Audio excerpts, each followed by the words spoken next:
Bom dia, pessoal. Está começando a nossa live aqui, o nosso espaço Sintrafit, 9 horas e 35 minutos. Eu sou o Guilherme Poerari. Para apresentar juntamente comigo, tem o meu amigo Juvenal da Silva. Bom dia, Juvenal. Bom dia a todos os trabalhadores, bom dia a todas as trabalhadoras, bom dia a todos os aposentados, queridos aposentados aqui da nossa região. Bom dia a todos os trabalhadores do comércio que nos escutam, aos trabalhadores da construção civil, a todos os professores. Mandar um abraço especial também a todos os trabalhadores da empresa Kremer, que nos escutam. Um grande abraço e bom trabalho. Um bom dia também ao Dr. Gabriel, que está fazendo sua participação aí no nosso espaço Sintrafit. Sempre bem-vindo, né? Bom dia, Gabriel.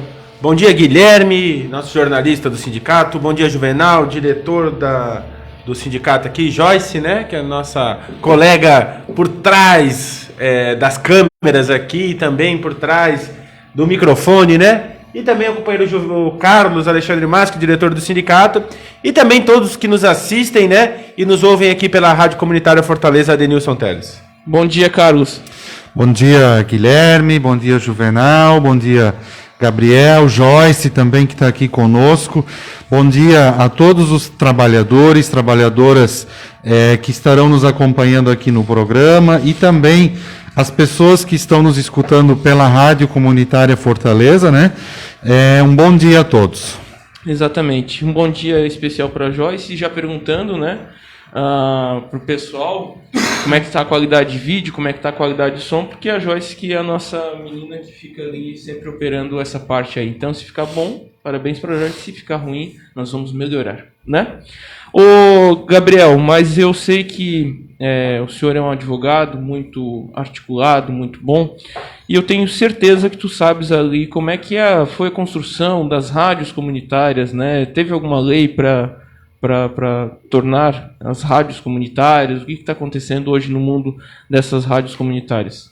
Acho que esse é um assunto que a gente às vezes acaba dialogando um pouco aqui na Rádio Comunitária Fortaleza, né? E que talvez tem que trazer mais à tona, né? O histórico da rádio a gente já falou algumas vezes aqui, sem dúvida alguma, como surgiu lá na década de 90 com o nosso companheiro Teles, com os moradores aqui do bairro que frequentavam a igreja também, seu Osmar, que acompanhou um pouquinho dessa construção, o Ferrari, entre outros companheiros e companheiras que ajudaram, então, nesse primeiro momento, o Leandro, né, que ajudaram o João Maria, a Lisiane Spésia, algumas pessoas que foram, digamos, os fundadores da rádio comunitária. Devo estar esquecendo, obviamente, alguns nomes, né, mas isso faz parte, né, assim, mas para quem eu esqueci o nome, peço desculpas, que a gente às vezes não lembra o nome de todo mundo lá na década de 90.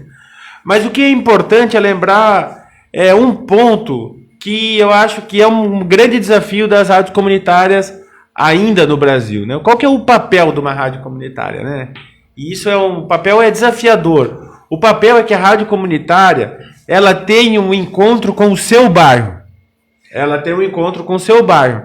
Por que o encontro com o seu bairro? É uma identificação da comunidade.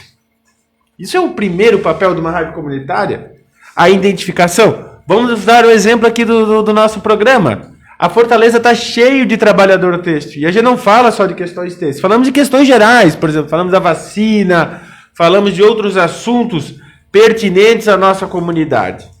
Então esse é o primeiro ponto. A lei da rádio comunitária, a lei surgida lá na década de 90, ela define o seguinte, isso é muito complicado, né? E não foi alterado desde lá. Ela fala que a rádio pode alcançar um perímetro só de 5 quilômetros a partir da antena, para todos os lados. Para todos os lados. Então, às vezes, a pessoa está lá no Tribés e pergunta para o Guilherme, e pergunta para o Carlos, pergunta para a Joyce, por que não chega aqui em casa? Porque nós temos que seguir uma legislação. E uma legislação que não atende a totalidade de uma comunidade.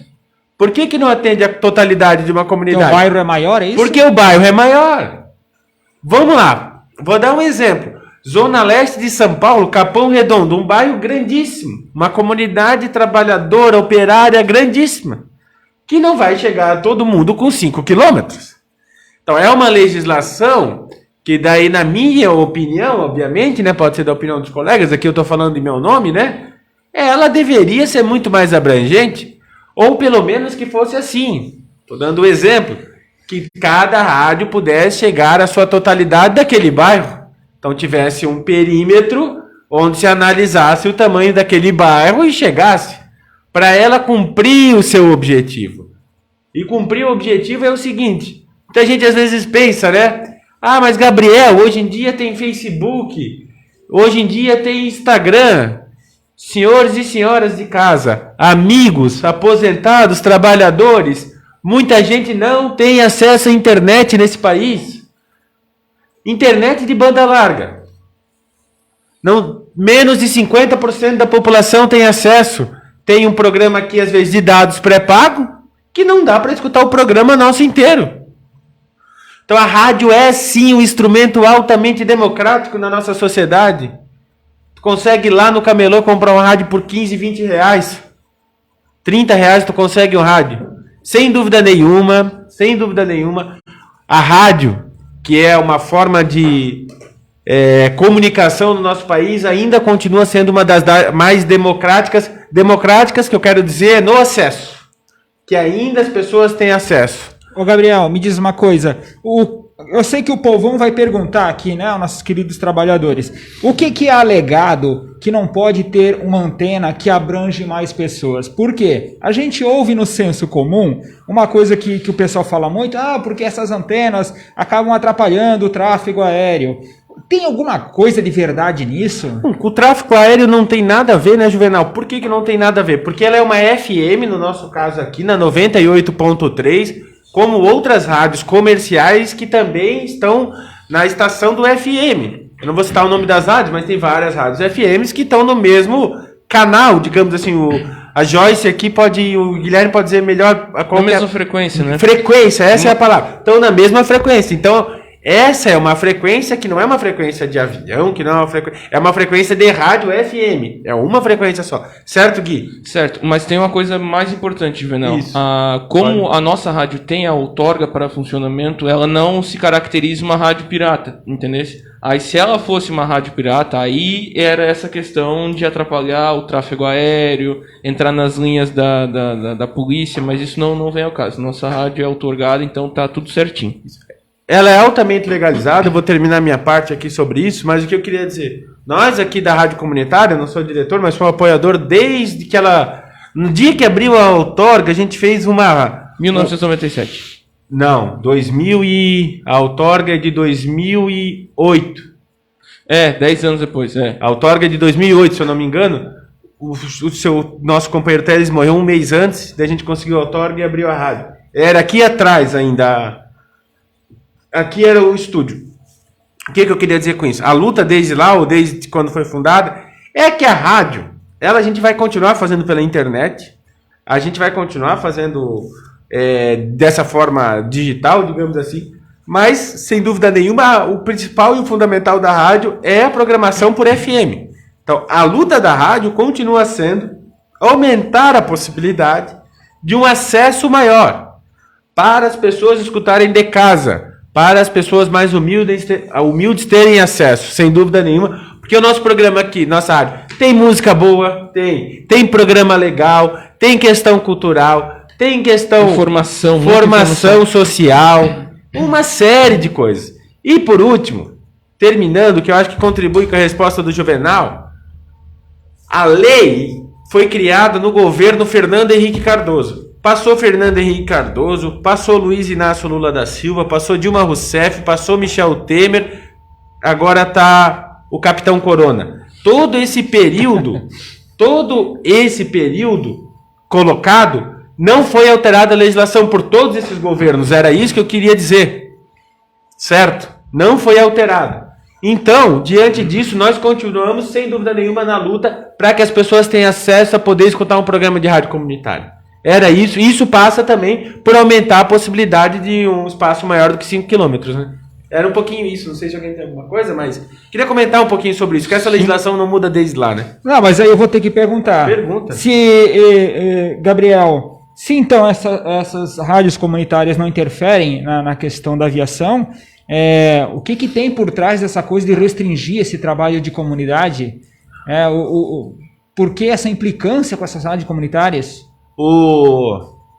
Vivemos num momento onde, por exemplo, a Fundação Palmares está sendo tocada pelo ignorante e pela uma pessoa que eu não tenho palavras para descrever o quanto ela é contra a cultura dos negros nesse país. Verdade. Mas o que eu quero dizer com isso? A gente vive num momento que está sendo extirpado a cultura do nosso país. Está sendo extirpado as possibilidades do povo se manifestar.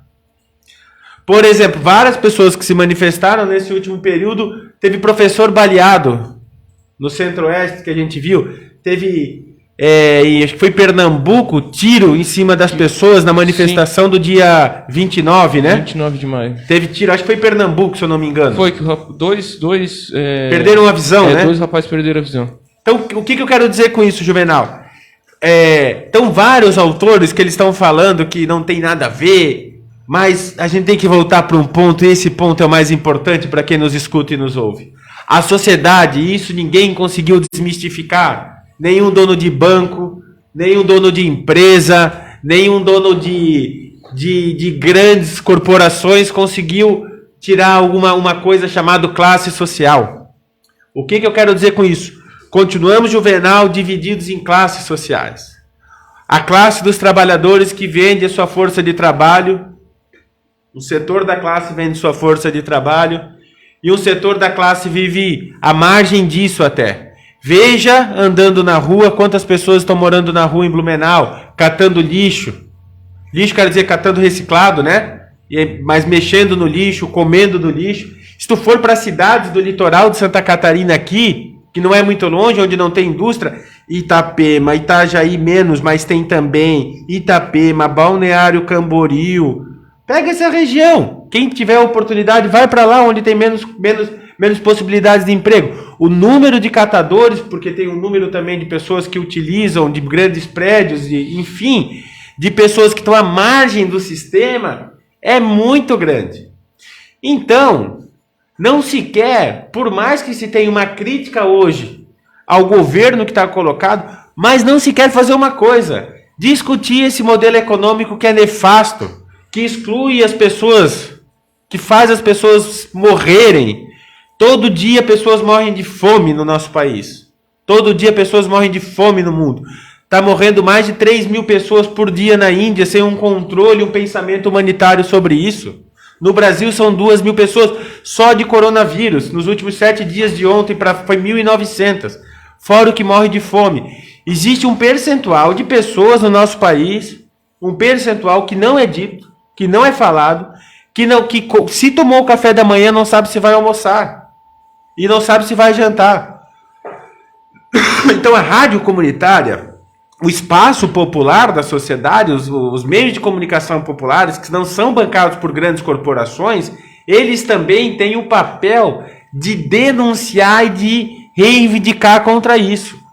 Então não se quer, o modelo econômico não quer o modelo econômico existente. Eu não estou falando de partido político aqui, eu não estou falando de governo aqui, estou falando de modelo econômico. Nós estamos falando do modelo econômico chamado capitalismo.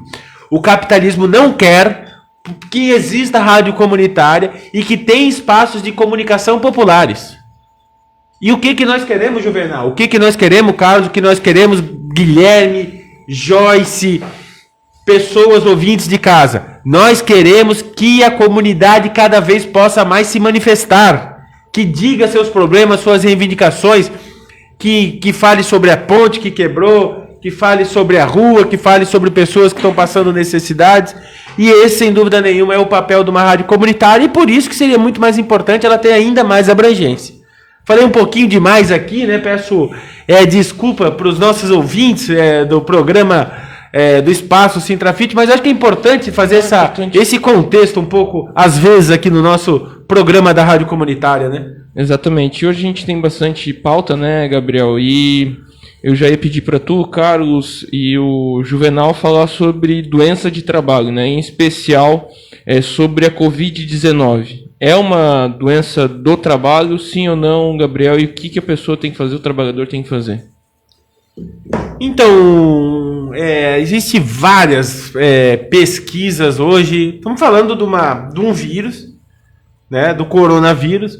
É algo, do ponto de vista, existe algum estudo sobre já a existência, enfim, mas a gente faz esse recorte principalmente do final do ano de 2019, né, dezembro ali de 2019, para frente, 2020, 2021, onde esse vírus ele se alastrou por todo o planeta Terra, né? Então a gente tem aí em suma em todos os lugares do planeta, quase todos os lugares, tem países com muito menos, mas ele se alastrou, por exemplo, no Japão, a epidemia está descontrolada, a gente tem exemplos da Argentina, Brasil, Índia, que ainda continua descontrolada, onde a gente não teve um avanço da vacina, enfim, tem uma série de coisas aí que envolve que não vou entrar, mas que ela está se alastrando.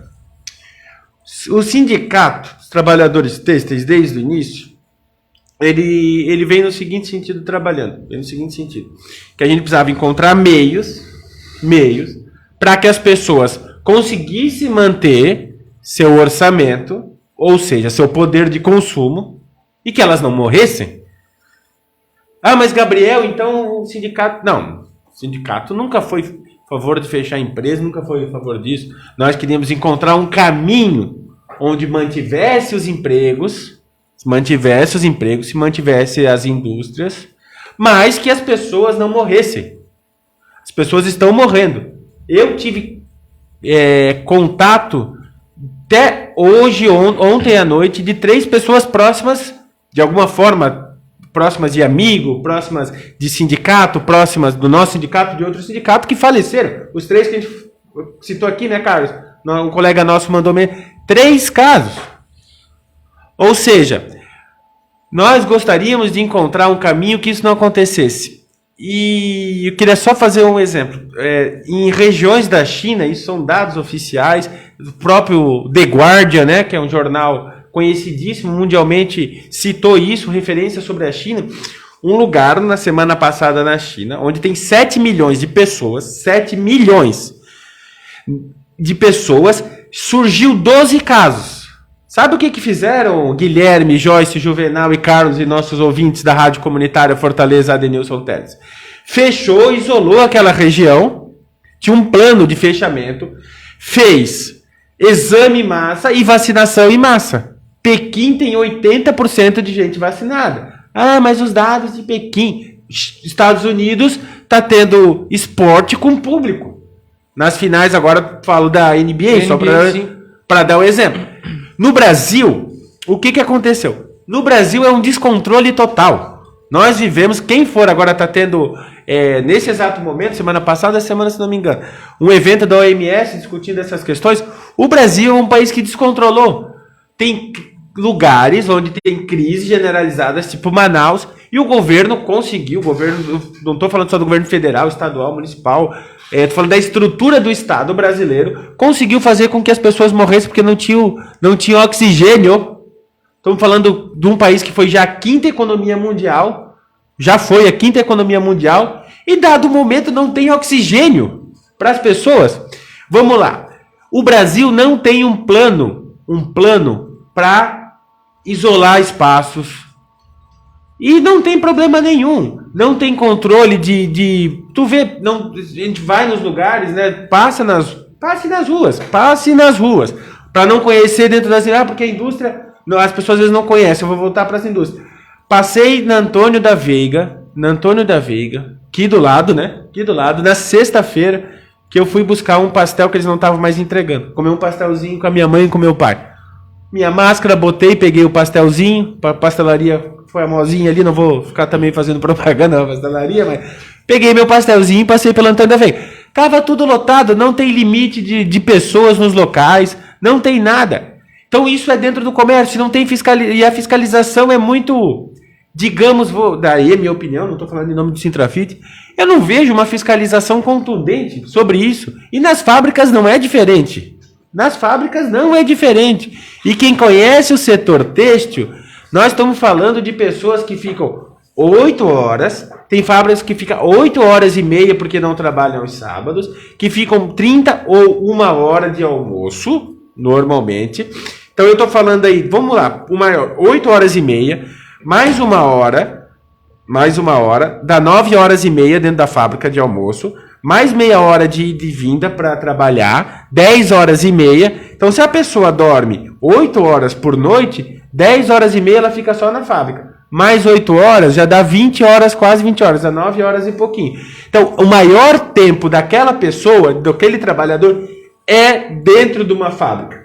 Então, a possibilidade da contaminação dentro de uma fábrica não é pequena, porque ela toca nos mesmos equipamentos, os galpões são fechados, as fábricas não são abertas, não vai deixar a máquina aberta ao ar livre, já viu? Eu nunca vi uma máquina de beneficiamento ao ar livre, porque vai estragar a máquina, ou uma máquina de tecelagem, ou uma confecção. Posso citar outros exemplos da metalúrgica. Então, é um lugar fechado, é um lugar que tu toca nos mesmos equipamentos, que não tem uma estrutura hoje no nosso estado. Não tem fiscal do Ministério Público do Trabalho em Blumenau, está fechado o Ministério Público para fazer fiscalização sobre os lugares. Não tem fiscalização, que é o órgão competente para multar.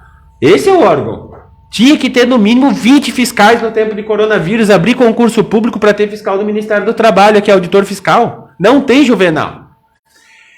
Então, existe uma grande possibilidade, já teve ações judiciais comprovando que a doença advém do trabalho. A gente tem casos de pessoas que estavam... Tem casos, eu vou passar para o Carlos agora. Teve caso, o Carlos pode explicar e falar de outros pontos, que a pessoa chegou do médico da empresa com sintomas de Covid e foi mandada trabalhar, né, Carlos? Eu estendi aqui, mas então... Ela pode ser relacionada ao trabalho, sim, o Covid. Bom, só complementar um pouquinho, acho que o Gabriel foi muito feliz na fala dele, de que realmente a gente tem inúmeros problemas dentro das fábricas, né, e a gente já citou isso aqui em outros programas, pois existe sim uma aglomeração muito grande dentro das empresas, né, seja na questão dos cartão ponto, né, nas catracas que o pessoal acaba passando, todo mundo botando a mão nas catracas. Dentro do próprio processo produtivo... Transporte também, né? Dentro do transporte, dentro do próprio processo produtivo, o produto que se produz na nossa categoria, toalhas, roupa de cama, enfim, camisetas, né, roupa de uma maneira geral, em algumas empresas, tudo vai passando de mão em mão, né, de trabalhador por trabalhador. Então, o sindicato, nesse sentido, entende sim, né, não dá para a gente generalizar, mas claro que tem situações dentro das empresas onde a contaminação é dentro da empresa, né? Por quê? Porque o trabalhador, de alguma forma, está ali, né, está no seu horário de trabalho e, infelizmente, vem se contaminando. Então, nesse sentido, né, a gente pede aos trabalhadores, inclusive no nosso último informativo a gente falou sobre isso, que os trabalhadores procurem o sindicato, entrem em contato, liguem para o sindicato para agendar um horário, porque a gente vai avaliar, vai analisar situação por situação, né? E se a gente chegar à conclusão de que a possibilidade do trabalhador e da trabalhadora ter se contaminado dentro da empresa, o sindicato vai abrir a comunicação do acidente de trabalho, né? Porque essa doença, né, a Covid, ela já matou quase 500 mil pessoas no nosso país. Eu tenho esse número, depois eu vou... Quase 500 mil pessoas, né? A grande maioria trabalhadores, trabalhadoras. Além de ter um número altíssimo de óbito, né? E aí a gente pode entrar aqui na questão da negligência por parte do governo, né? Enfim, uma série de questões. Mas muitas pessoas dessas que se contaminaram estão ficando com sequelas, né? A reabilitação dessas pessoas, ela é muito longa, né? E tem pessoas que não conseguem se reabilitar, porque ficam muito tempo hospitalizadas, muito tempo entubadas, né? Então, assim, se entendermos, se concluirmos que é relacionado ao trabalho, esse trabalhador tem que sim, né, fazer um registro da CAT, da comunicação do acidente de trabalho, porque a empresa é responsável sobre o trabalhador, né? Então é bem importante que o trabalhador que está nos escutando, trabalhadoras, que tenham essa consciência de que procurem, entrem em contato com o sindicato para que a gente possa avaliar cada situação e, se for necessário, a gente vai estar registrando, vai estar abrindo as comunicações do acidente de trabalho. Ô Carlos, Juvenal e Gabriel, eu estava aqui acompanhando os números sobre a Covid-19 e o total de casos no mundo, nós estamos no 3º lugar. São 17 milhões de brasileiros que contraíram o Covid-19. Casos por dia, nós somos o 2º lugar. 40 mil pessoas são infectadas por dia. Número de mortes, nós estamos em 2º lugar. 488.228 pessoas perderam a vida para a Covid-19. Estamos atrás apenas dos Estados Unidos, que é o primeiro, com 599 mil. Só que tem uma. Enquanto a curva dos Estados Unidos está diminuindo, a do Brasil continua estável. Ela continua lá em cima. Ou seja, que nem a gente falou aqui, são 2.000 mortes por dia, né? Aí vamos para a questão das vacinas, né? Na questão de contração e... Só queria fazer uma observação sobre as notificações de morte. Rapidamente. Pode. Posso fazer? Sim, claro. Queria citar, quem estiver em casa ou no carro e quiser entender informação séria, não informação negacionista que defende tratamento precoce de cloroquina, porque daí não é gente séria. Falando de gente séria que defende coisa séria, certo? Vou citar o nome dessa pessoa aqui. Ele é biólogo, formado em Yale, fez a graduação na USP. Átila Yamarino é o nome dessa pessoa. Show de bola. Biólogo e pesquisador brasileiro, formado em microbiologia e doutor em virologia. Então ele entende do assunto. Verdade. O que eu queria falar sobre ele que é importante? Nós temos ali, quanto é? 480 mil mortes, é isso? 488 mil mortes. 488 mil. Existe uma outra coisa. De maio de 2020 a maio de 2021, existe um número de subnotificação de casos parecidos com gripe, que morreram e que não foram notificados como Covid, de 100 mil pessoas. E essas subnotificações por ano, próximas à gripe, antes da Covid-19, era de 5 mil. Ou seja, qual que é o cálculo que eu estou fazendo aqui?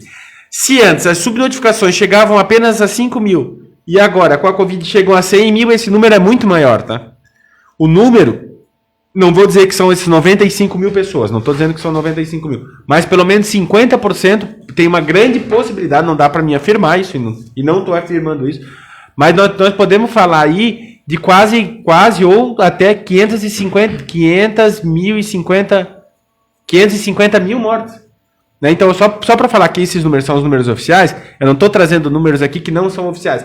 Eu estou falando que existe um número de subnotificações de doenças respiratórias no último período, que todos os anos eram de 5 mil, e depois que a Covid se estabeleceu no Brasil, 18 de março de 2020, o número vai para 100 mil. Sim. Até o Átila tinha feito uma previsão de 1 milhão de mortes, né? E na época, quando ele fez essa previsão, muitas pessoas, principalmente os negacionistas, falavam que esse cara era louco, era lunático, né? Foi perseguido nas redes sociais. Sim, até eu digitei aqui Átila Yamarino, a primeira coisa que apareceu era uma sugestão de ideologia política. Então, né, para tu ver como as pessoas estão totalmente vazias de pensamento. Bom, o que eu estava falando era sobre o número de mortes no Brasil, né, que estava em 488 mil. E para contrapor daí o número total de vacinados, /imunizados, que daí é a segunda dose, o Brasil tem só 11,2%. O nosso vizinho aqui próximo, tal de Chile, tem 47,1%. Tá? Os Estados Unidos, que está, digamos, infelizmente rivalizando conosco nessa questão de mortes e quem está contraindo a Covid-19, tem 310 mil vacinados. O Brasil tem apenas 78 mil vacinados.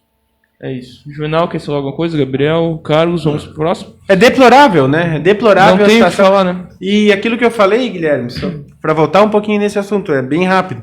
Assim, não existe um plano de contenção. Por exemplo, se em determinada região tem um surto, não tem um plano do que fazer com aquilo. Ninguém sabe. Tu tem que sair e continuar trabalhando. Assim, não tô defendendo o não trabalho, não é isso. Mas eu tô falando que não existe um planejamento. Eu vou dar um exemplo aqui na cidade de Blumenau, isso é importante. Quem nasceu em Blumenau, quem não nasceu também vai conhecer um pouco.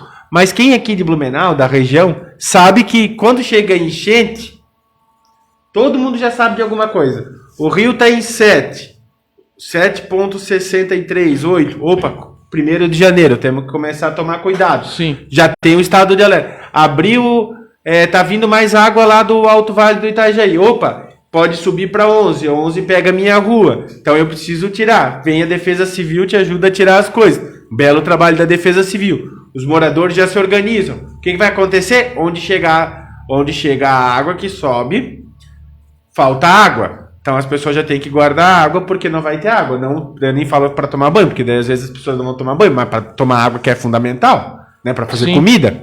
Então, quem é de Blumenau, principalmente antes também, mas que viveu, que pega esse recorte, a enchente de 83, enchente de 84, existe uma certa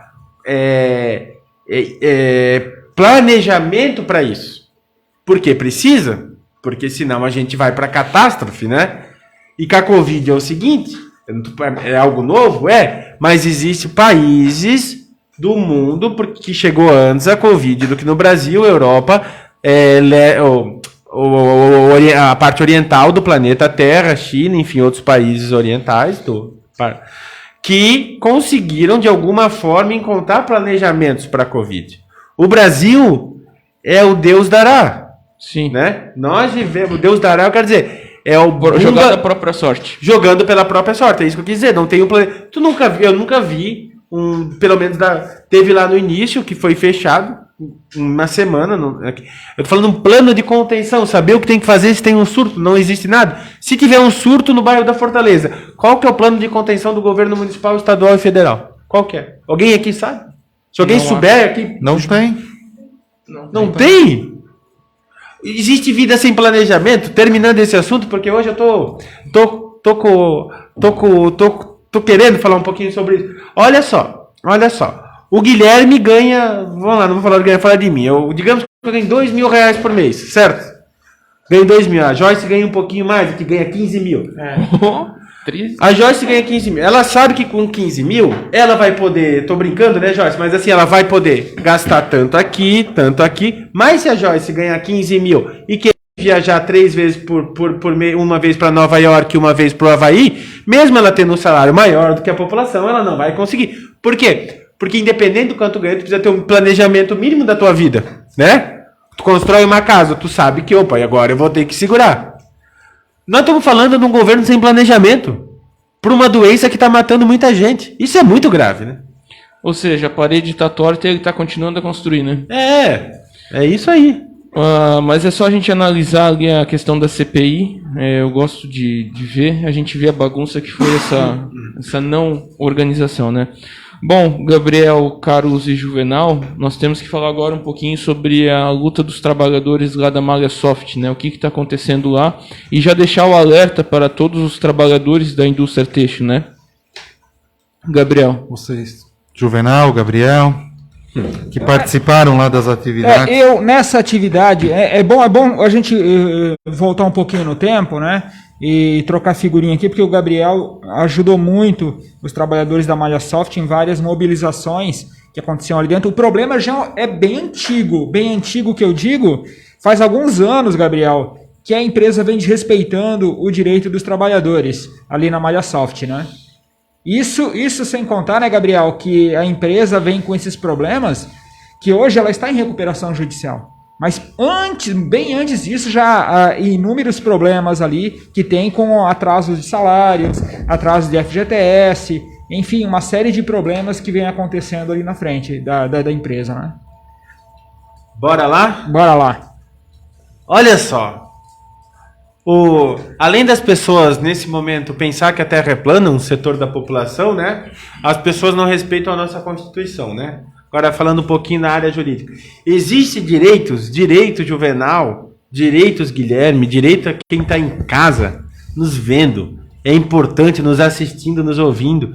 A Constituição de 1988, no artigo 8º, ela coloca um rol, assim, um rol. Um dia eu vou ler o rol aqui no programa. Um rol de direitos que ela fala o seguinte: são direitos fundamentais irrenunciáveis. Não pode renunciar a esses direitos. O que não pode renunciar? Juvenal, conversei com um trabalhador, não vou citar o nome dele aqui, que semana passada, na quarta-feira, eu conversei com ele. O que aconteceu? Ele trabalhou 43 dias na Malhasoft. 43 dias, ele não recebeu o salário do mês, ele não é de Blumenau. Ele paga R$700 de aluguel. Esse cara, esse nosso amigo, nosso companheiro, como é que ele sobrevive? Onde ele vai morar? Na rua? Na rua? O que acontece na Malhasoft? Existe um problema, não vou citar agora, hoje, o problema é da gestão atual, ou da gestão... É um problema de muitas gestões. Quem lembra de desenho, sabe de que é isso? Como é que funciona? A gente não tem neve aqui, tem em São Joaquim, mas aquela neve ralinha em São Joaquim, né? O que é uma bola de neve? Uma bola de neve começa pequena e vai aumentando, e no final ela passa por cima do personagem no desenho, né? Sim. A Malhasoft é mais ou menos isso, é uma bola de neve de não pagamento de direito dos trabalhadores. Então tem uma série de direitos dos trabalhadores que não foram pagos. Nós fizemos uma manifestação na quinta-feira à tarde na Malhasoft, em frente à portaria da empresa, reivindicando o pagamento dos trabalhadores. E qual era o pagamento? Metade do salário não tinha saído ainda. Então o pagamento de 50% do salário dos trabalhadores, e reivindicando que fosse paga a rescisão de trabalho. O que é rescisão? O trabalhador saiu, não foi pago o percentual de férias que ele trabalhou, percentual de 13º que ele trabalhou, não foi pago o FGTS, não foi pago 40%. Então essa é a reivindicação básica. Fizemos quinta e sexta, a gente fez mais uma manifestação lá na frente. Fizemos uma reunião com a empresa e a empresa ficou de apresentar uma proposta para o sindicato nessa sexta-feira agora, e a gente começar a negociar para ver como será realizados os pagamentos. Então, sexta-feira agora, a gente vai ter uma reunião com a Malhasoft para encontrar alguns caminhos. Lembrando que o salário de quem está trabalhando lá foi pago na sexta-feira, né? É isso? É isso. Carlos, agora então é contigo. A questão do arroxo salarial, né, a condição econômica do trabalhador brasileiro. Eu vou falar uns números aqui, depois a gente pode debater sobre. Claro. Olha só, prestem atenção. Entre março de 2020 a março de 2021, Juvenal, o preço do arroz e do feijão aumentou mais de 60%. A carne bovina subiu mais de 35%. O frango e o ovo subiram mais de 20%. Em várias regiões do país, o gás de cozinha já está passando dos R$100. E ontem, a Petrobras anunciou mais um aumento. No acumulado de janeiro a maio de 2021, o reajuste do etanol, mais conhecido como álcool, bateu 31,95%. A gasolina subiu 21,25% e o diesel 19,8%. Então está cada vez mais difícil para o trabalhador brasileiro, Carlos, colocar comida na mesa, para o trabalhador brasileiro ter o seu transporte. O que o sindicato tem feito? A gente tem acompanhado essa situação aí, né, Carlos? E em breve vai ter a campanha salarial, né? Bom, é um assunto muito importante, né, e que mostra a realidade do que a classe trabalhadora está vivenciando no país, do que está passando, né?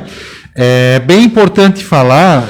E quando o sindicato vai nas portas de fábrica conversar com os trabalhadores, entregar o seu jornal, né, a gente escuta isso muito dos trabalhadores, reclamando das suas dificuldades, das suas necessidades, que o salário está muito baixo, e de fato está muito baixo, né, o que os trabalhadores recebem.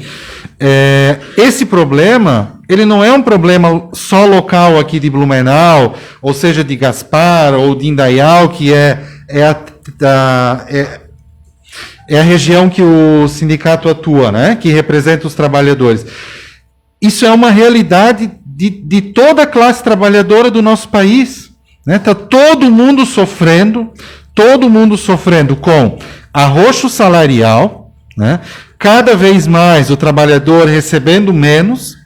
Quando recebe reajuste, é só o reajuste que é negociado pelo sindicato na data base, né? Os alimentos, a comida, o Guilherme aqui deu alguns exemplos de como o custo de vida dos trabalhadores aumentou nesse último período, né? A questão do reajuste muito é reflexo da reforma trabalhista de 2017. Veja a nossa situação, a nossa realidade, a nossa categoria. Desde 2017, pós-reforma trabalhista, nós não fechamos a campanha salarial, nós não assinamos a convenção coletiva desde 2017 para cá. Por quê? Porque os patrões, né, se aproveitando da reforma trabalhista, estão querendo retirar mais direitos ainda dos trabalhadores, os poucos direitos que nós temos na Convenção Coletiva de Trabalho, né? Então, essa é a realidade dos trabalhadores, é isso que os trabalhadores vêm enfrentando. Cada vez mais ataque para cima dos trabalhadores. E aí, se a gente for analisar, se a gente for ver o resultado das empresas em meio à pandemia, as empresas aumentando seus faturamentos, aumentando seus lucros em meio à pandemia, como se não houvesse pandemia, né? Os trabalhadores aglomerados dentro das fábricas, produzindo cada vez mais cobrança, cada vez mais exigência para cima dos trabalhadores, as empresas aumentando seus lucros, né? A gente acompanha isso mês a mês, né? Às vezes trimestre por trimestre, os resultados de algumas empresas e algumas companhias que divulgam os seus resultados publicamente. Então, é triste o que vem acontecendo, né?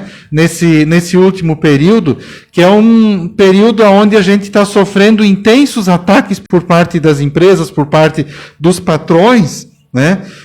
E que os trabalhadores estão sofrendo e que muitos deles não têm condições de colocar comida na mesa. O Gabriel foi muito claro na colocação dele aqui, quando ele deu o exemplo de um trabalhador que trabalhou 43 dias e não recebeu o seu salário, né? É um absurdo. E esse tipo de denúncia, isso chega diariamente para o sindicato. São todo dia que vem denúncias, não de todas as empresas, mas de uma parte das empresas, todo dia vem denúncias. E a gente pode aproveitar esse momento aqui para dar vários exemplos. Por exemplo, né, além das empresas, né, estarem ganhando muito dinheiro em meio à pandemia, elas não dão condições dignas para os trabalhadores, né, poderem trabalhar, né? Elas não fornecem uma refeição com qualidade, uma refeição decente para os trabalhadores. Inclusive, o sindicato fez denúncia no Ministério Público do Trabalho contra a empresa Hering, por exemplo, porque todo dia chega denúncias ao sindicato com relação à questão da qualidade, da higiene, né, que deveria ter naquele local, no refeitório dessa empresa, e não tem, né? Às vezes, outro exemplo aqui, que a gente já cansou de conversar com a empresa Kremer. Na empresa Kremer a situação vai de mal a pior. Encontrado pedra na comida, né? Sim, são pedra, parafuso. Vários exemplos que acontecem, né, de trabalhadores receberem comida estragada, comida fria, comida azeda, né, dentro das empresas. Então, vejam, isso é uma situação lamentável, inaceitável o que está acontecendo em algumas empresas têxteis aqui da nossa região, né? Os patrões nunca ganharam tanto dinheiro na vida como estão ganhando agora, e ainda, na hora de fornecer uma alimentação decente para os trabalhadores, não fornecem. A comida vem estragada, né? Isso é um absurdo, né? E são denúncias que chegam todo dia ao sindicato. Falei da questão dos refeitórios, mas também a gente precisa falar aqui da questão do serviço médico dentro das empresas, né? Todo dia, e a gente está aqui, a gente vai botar o dedo na ferida, vai citar o nome das empresas aonde a gente mais tem encontrado problemas, aonde mais tem chegado reclamações para o sindicato. Por exemplo, a empresa Karsten não para de chegar reclamação com relação ao atendimento médico da empresa, né? Trabalhadores doentes, né, trabalhadores que às vezes vão num especialista, precisam de um tratamento médico, precisam se recuperar, apresentam um atestado de 3 dias, o médico da empresa abona 1 dia só e manda o trabalhador trabalhar doente, né? Essa é a realidade dos trabalhadores têxteis da nossa região. E eu tenho certeza que esse problema não é só aqui de Blumenau, de Gaspar ou de Indaial. Muitos trabalhadores de todo o país estão sofrendo esse tipo de problema, né? É diário esse problema. Na Kremer, trabalhadores com a mão machucada, que sofreram um acidente, a mão suturada, o médico chegou a dizer para o trabalhador, não, mas tu tens a outra mão para trabalhar, então trabalha com uma mão só. Né? Vejam o absurdo, né? As pessoas que estão nos assistindo, que estão nos escutando, o absurdo do que está acontecendo dentro das empresas têxteis. É um desrespeito total com os trabalhadores, né? E as empresas ganhando dinheiro como nunca ganharam, né? Então, é cada vez mais pressão para cima dos trabalhadores, né? Cada vez mais cobrança para cima dos trabalhadores, né? E deve chegar o momento, né, para a gente dar um basta nessa situação. O sindicato vem fazendo todo tipo de denúncia necessária para coibir esse tipo de situação que acontece dentro das empresas, mas a melhor forma da gente dar um basta e dar um chega nessas situações de abusos para cima dos trabalhadores é a mobilização, né? É a forma que a gente, com certeza, vai ter o melhor resultado, né? É se mobilizando, é se colocando em movimento, tá? O exemplo disso, por exemplo, é o sábado e o domingo livre que a gente conquistou em várias empresas. Com mobilização, né? Com mobilização. Não existe nada que vem de graça. Nada caiu do céu. Todos os direitos que os trabalhadores têm hoje e que os patrões e o governo estão acabando e estão tentando tirar cada vez mais, os trabalhadores conquistaram na luta, na mobilização, né? E é só dessa forma que a gente vai conseguir resolver essas situações. Ô Carlos, né? Me disse uma coisa. Qual é a posição do sindicato em relação a alguns pedidos que é feito na negociação entre o sindicato patronal e o sindicato dos trabalhadores, como, por exemplo, tirar uma cláusula que tem lá que proíbe a terceirização na atividade fim. Né?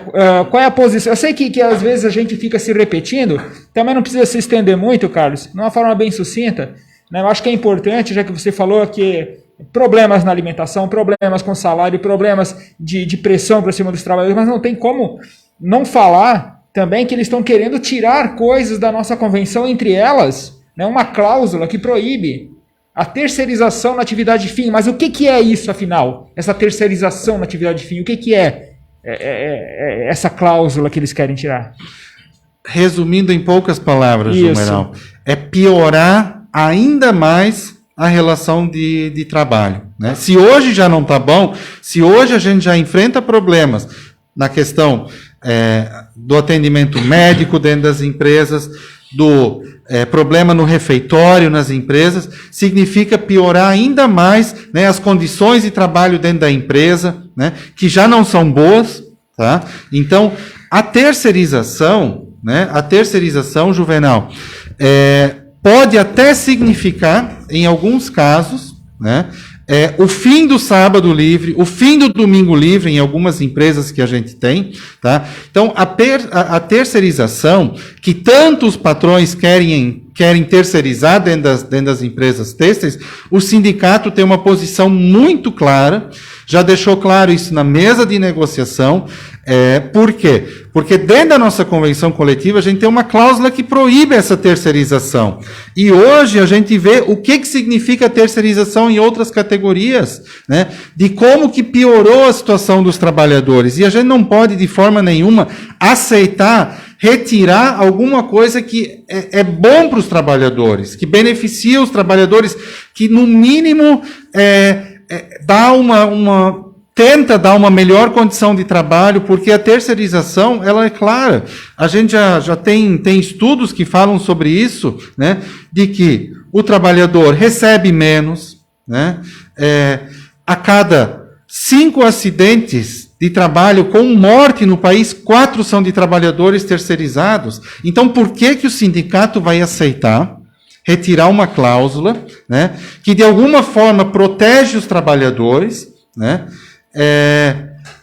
Então não tem condições de aceitar de forma nenhuma a retirada dessa e de outras cláusulas que o sindicato patronal quer mexer na nossa convenção coletiva. Então, a gente já foi claro nisso. Os trabalhadores nas portas de fábrica, nas assembleias que o sindicato já realizou, assembleias que o sindicato chamou lá no sindicato mesmo, para discutir a questão da campanha salarial, os trabalhadores foram claros e foram taxativos. Falaram, não de forma nenhuma, e eles estão junto com o sindicato para não retirar nenhum direito que nós temos estabelecidos na nossa convenção coletiva de trabalho. Resumindo, terceirização só piora tudo para o trabalhador. E o Gabriel sempre falava uma coisa aqui na rádio que eu gostava muito de repetir. Se existe um sindicato que entrega direito dos trabalhadores, então vão plantar alface, porque ele não serve para nada. Ô, Juvenal, e para gravar essa situação, né, a gente acompanha que foram editadas novas medidas provisórias que visam reduzir salários e suspender contratos de trabalho, pagar férias só no mês subsequente, não depositar o FGTS. Então, são medidas que vêm para piorar ainda a situação do trabalhador brasileiro que está acompanhando o preço que a gente acabou de falar aqui, da comida aumentando, subindo o valor dos combustíveis, e em vez do governo ter medidas para conter isso, piora ainda mais a situação do trabalhador, né? Mas, no sábado, Juvenal, vai ter uma mobilização, né? Uma mobilização por direitos, por empregos, pela volta do auxílio emergencial, e já é uma forma de você também fazer a sua manifestação contra essas situações aí da medida provisória, né? Juvenal, tu pode fazer o convite, Carlos, falar mais um pouquinho. Que Carlos e o Gabriel, né? Muito bem representado. Pode ser. Vamos lá. Só relembrando, antes de fazer o convite para o próximo sábado, dia 19, relembrar que dia 29 de maio, né, houveram muitas manifestações pelo país afora, né? A pauta de reivindicação, né, dessas manifestações é clara, né? É com relação à vacina já e para todos, é pela volta do auxílio emergencial de no mínimo R$600, tá? É pelo fora Bolsonaro, porque a gente, na nossa opinião, tem certeza de que muito dessas mortes que aconteceram, dessas quase 500 mil no país, né, muitas poderiam ter sido evitadas, e isso foi abordado pelo Gabriel antes na fala dele aqui, né, que não existe um plano de controle dessa pandemia no nosso país, né? A vacinação ela está muito lenta. Nos países onde a maioria das pessoas já foram vacinadas, a gente está vendo que os números estão diminuindo, seja de contaminados ou de óbitos, né? Então, no dia 29, o sindicato já participou dessa mobilização e várias organizações, né, no país afora, organizações sociais, sindicatos, alguns partidos envolvidos também, né, estão chamando uma nova manifestação, um novo ato para o próximo sábado, dia 19, em várias regiões do país, justamente para poder se manifestar, né, sobre todo esse descaso que está acontecendo no nosso país. Aqui em Blumenau, no sábado, vai ser vai iniciar o ato às 10 horas da manhã, em frente ao INSS ali, em frente ao Teatro Carlos Gomes, aqui em Blumenau. Tá? Então, estender, né, esse convite, né, convocar os trabalhadores, de alguma forma, para que possam vir, possam participar, porque a classe trabalhadora é a que mais está sofrendo, né, na pele, essa situação toda aí que está acontecendo no nosso país. Exatamente. Gabriel, quer falar alguma coisa sobre sábado? Os principais pontos, né, que já foi falado aqui, da manifestação, o auxílio emergencial que garante principalmente algum orçamento, né, que a gente fala em R$600 pelo menos, um orçamento, uma possibilidade de comprar comida, pagar alguma coisa de R$600, coisas primárias, né, para a população que não tem vínculo de emprego, né? Então sim, uma parcela grande da população, até porque quando foi feito a distribuição do auxílio emergencial, se pôde perceber que muito mais gente recebeu o auxílio emergencial do que recebia o Bolsa Família. Então tem muita gente no Brasil que não tem nenhuma renda. De quem recebeu o auxílio emergencial, a gente está falando de 67% da população que não tem nenhuma renda. É muita coisa, né? Então a pauta, ela abrange esse setor. É um setor... mas daí não é só têxtil. Quantas pessoas... Daí tem um problema. Quantas pessoas que o pai, a mãe, o tio, o sobrinho, o afilhado trabalha no setor têxtil, mas aquela outra pessoa não tem. Então o setor têxtil é importante, os trabalhadores têxtil é importante. Somos grandes nessa região, o setor têxtil por essa pauta também. Então essa é a primeira pauta. A segunda pauta da conta é da vacinação. Daí o Guilherme foi muito feliz em citar aqui a CPI, que teve, eu acho que não me lembro exatamente, 90 e-mails da Pfizer, né? Sim, que levaram 2 meses para ser respondidos. Levava 2 meses. Se eu levar 2 meses, o Guilherme levar 2 meses, a gente toma conta no sindicato. 2 meses Não, tô brincando, não é no sindicato, assim, mas em qualquer emprego, né? A Joyce deixa de responder e-mail aqui 2 meses, lá na empresa tal, não responde e-mail. Imagina quando a gente tá falando de vacina, né? 2 meses. Falando de vidas, né? Quer entender o que é genocídio, tá aí, tá? Podemos falar mais em outro programa. Ficou claro que o governo deu mais atenção, teve mais cuidado com a questão da cloroquina, que já está claro que não é tratamento para esse tipo de doença, ao invés de se preocupar em comprar as vacinas para a população. Eles pegaram lá, né? Saiu a reportagem, acho que eu vi ontem, que o Trump não queria a cloroquina nos Estados Unidos, eles compraram, não sei exatamente, 2 milhões de caixas de cloroquina, algo assim, eu vi ontem no Jornal Nacional, se não me engano.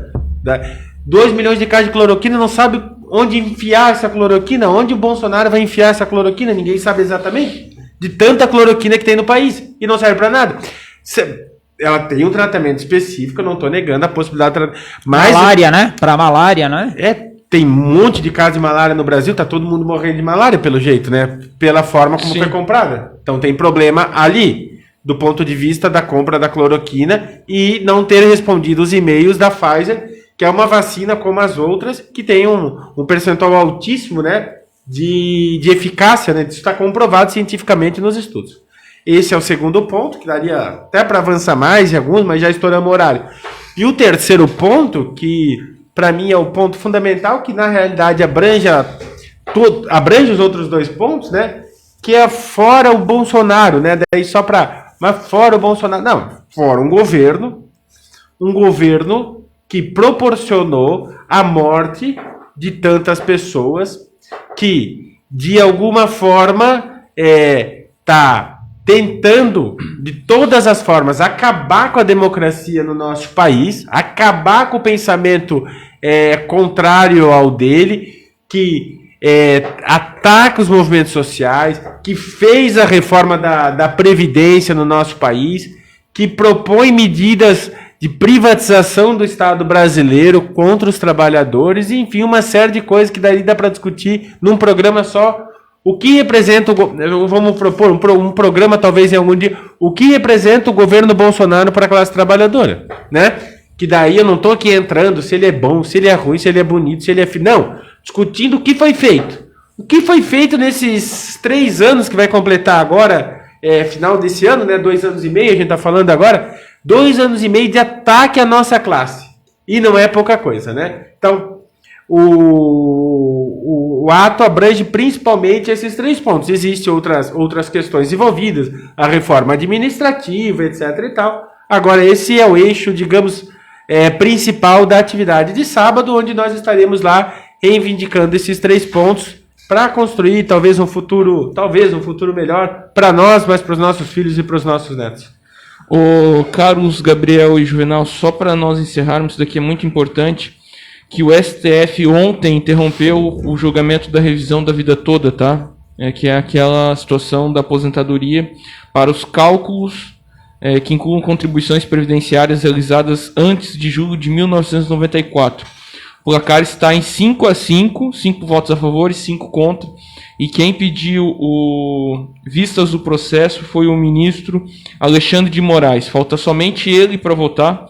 E a promessa do ministro é que o julgamento volte no dia 17 do mês que vem. Mas pode levar mais tempo. Não, 17 desse mês. 17 desse mês. 17 deste mês, mas pode levar mais tempo. Então é uma decisão importantíssima aí para os nossos aposentados, que poderão ter um recálculo, né, Gabriel?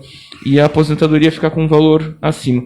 Mas a gente vai estar atento, vai informar o nosso trabalhador têxtil, nosso aposentado têxtil, sobre qualquer novidade sobre esse processo aí. Hoje é dia 15 de junho, Dia Mundial de Conscientização da Violência contra a Pessoa Idosa. Nosso espaço Intrafit, já estamos com 10 horas e 37 minutos, a gente já falou bastante aqui, né? E só lembrar dos nossos convênios que o sindicato tem para reumatologista, tá? Que cuida dos problemas inflamatórios das articulações e tecidos que as cercam, são os conhecidos ossos, músculos, tendões e ligamentos. Para quem está precisando de um atendimento de reumatologia, nós temos a clínica Campanelli, que fica ali dentro do sindicato, na rua Doutor Luiz de Freitas Melro, número 365, o telefone é o 33261555. Nós também temos o Jerônimo Soares Benites Júnior, que atende no edifício Alfred Nobel, aqui no centro de Blumenau também, no número 33220044, e a Ludmila Figueiredo, que atende na rua Floriano Peixoto, número 222, também aqui no centro de Blumenau, no número 33261980. É isso, Carlos, seu abraço aí, tem alguma coisa mais a falar? Não, acho que seria isso, né? Agradecer aí a todas as pessoas que nos escutaram via rádio. Eu quero deixar aqui um abraço muito especial para minha tia, a Nide, que mora aqui no bairro da Fortaleza, e ela me falou esse final de semana que ela sempre escuta a rádio comunitária aqui, Edenilson Teles. Então, deixar um abraço super especial para ela, a todos que nos escutaram, a todos que nos assistiram, que vão nos escutar, né? Em especial aí para os associados do sindicato, os da ativa dentro da fábrica, os aposentados, a todos os funcionários do sindicato aí, um abraço e uma ótima semana ainda que a gente tem pela frente. Valeu. Gabriel. Abraço a todos e deixa só uma reflexão aqui na rádio, né? A gente vive momentos nebulosos, mas não podemos deixar de sonhar. Dias melhores virão. Opa, muito boa fala. Juvenal. Um abraço a todos os trabalhadores e até semana que vem. Exatamente. Um abraço a todos, obrigado por acompanharem. Nosso espaço Intrafit vai ficar no YouTube, no nosso aplicativo, no site. E para quem precisar também nós podemos disponibilizar no WhatsApp. Um abraço a todos e nos vemos na próxima terça-feira. Valeu!